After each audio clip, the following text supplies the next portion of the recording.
સીતારામ સીતારામ.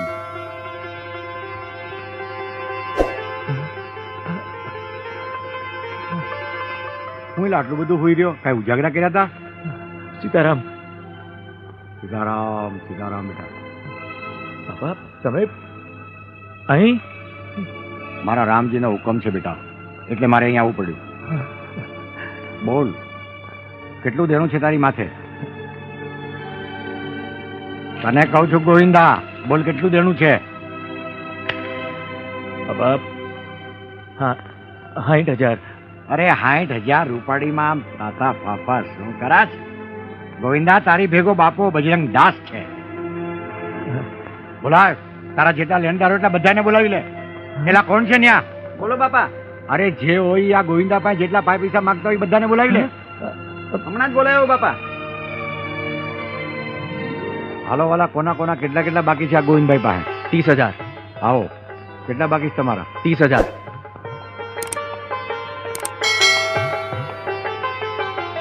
હા, જેવાળા ગણી લેજો. આ 52 નાણું છે. સીતારામ. તમારા વાલા? 10,000. તમારા 10. લ્યો વાલા.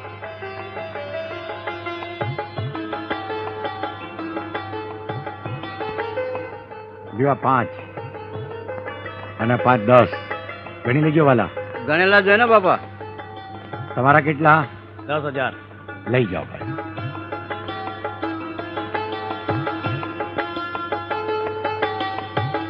લ્યો 10,000. સીતારામ. આવો વાલા. 5,000. લ્યો વાલા 5,000. તમારા કેટલા બાકી છે વાલા? 5,000. લ્યો આ વાલા 5,000. સીતારામ. બાપા તમે મારા તારણહાર છો બાપા, તમે જ મારા બેલી છો બાપા.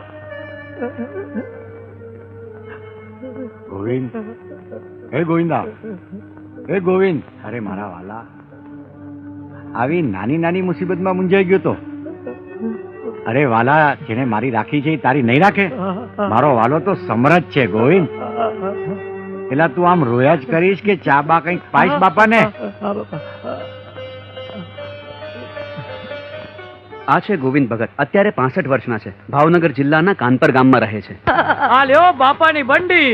ઓ ચિંતી આંગણામાં દીધી બે બંડી, બંડીના રાખતે હું સાચા કરું. અરે ઉભા થાઓ કે બેઠા બેઠા જ ગીતો ગાઓ. હા લે લે, હરકમાં ને હરકમાં હું ભૂલી ગઈ.